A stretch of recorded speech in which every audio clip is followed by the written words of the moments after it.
What is the poppy, and why are people wearing it this time of year?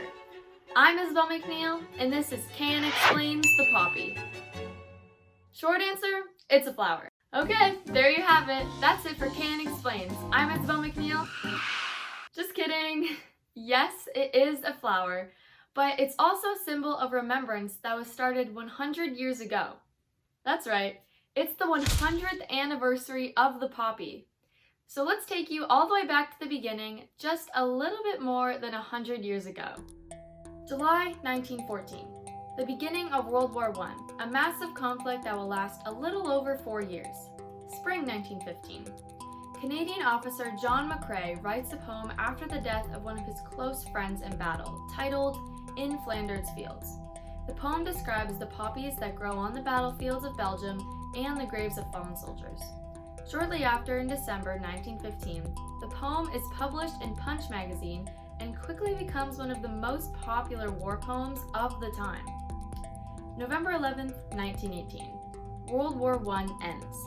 3 years later, a woman named Madame Anna Guerin, inspired by the poem, begins making and selling poppies to raise funds to help people and places recover from the war.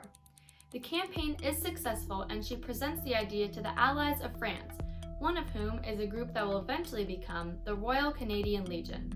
1921, the organization that would become the Legion officially adopts the poppy as a symbol of remembrance to help the living and honor the dead.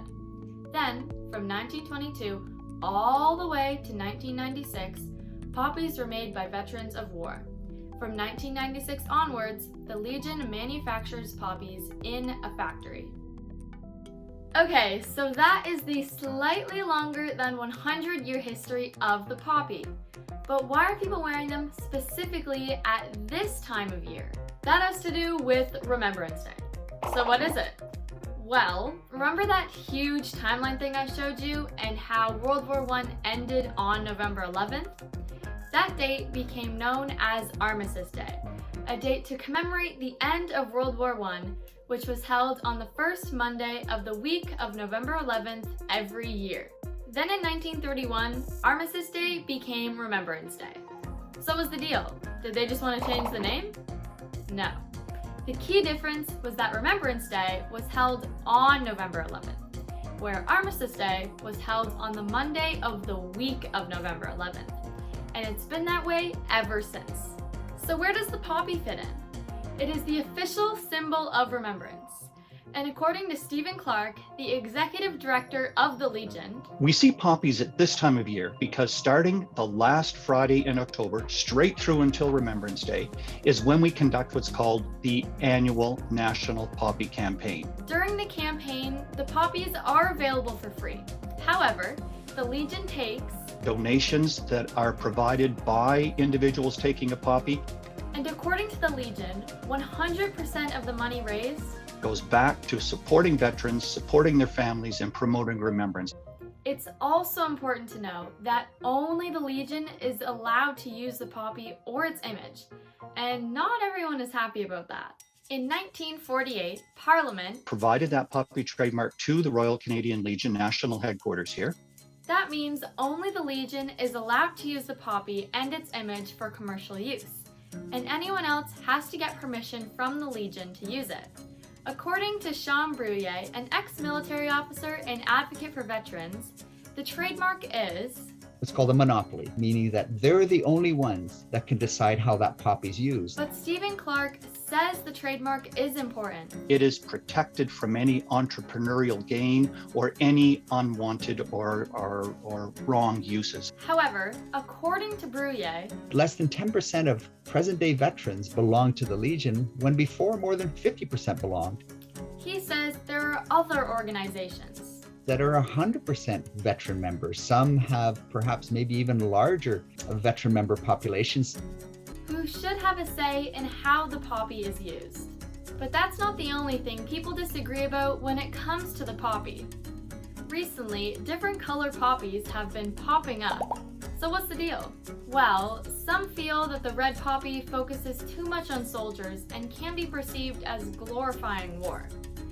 While the Legion disagrees with this, multicolored poppies have sprung up as a result. the white poppy. That's supposed to be a symbol of peace that represents all who were affected by war, both civilians and non-civilians. The black poppy seeks to highlight and remember the contributions of African, Black, and Caribbean people to war. The purple poppy highlights all animals that were harmed in war. And the rainbow poppy, although there's no official organization behind it with a clear message, it has been seen in recent years, and some claim it is associated with the contributions the LGBTQ community has made to war efforts. But it is a bit of a mystery, so it could very well just be a colorful take on the popular symbol. And that's not all. Believe it or not, there was even disagreement about wearing one at all. In 2020, grocery store chain Whole Foods made headlines when employees were not allowed to wear poppies. This was a store policy intended to create consistency across all their stores. There was massive public backlash, and the policy was reversed shortly after. In 2019, broadcaster Don Cherry complained on how people, and he singled out newcomers to Canada, don't wear the poppy.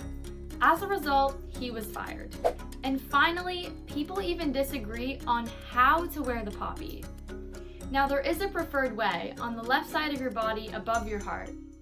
However, Stephen Clark from the Legion says, The important thing is that you wear a poppy. who would have thought this one little flower would have such a long and rich history and have so many people passionately expressing their opinions on it? That's it for KN Explains. For CBC Kids News, I'm Isabel McNeil. There was a lot of information in that video. Want to know where I got it all from? I interviewed Stephen Clark, the Executive Director of the Royal Canadian Legion. I also spoke to Sean Brouillet, a former Air Force intelligence captain and a veterans advocate. I also referenced information found on websites like the Government of Canada, the Royal Canadian Legion, CBC, the Canadian War Museum, and Veterans Affairs Canada.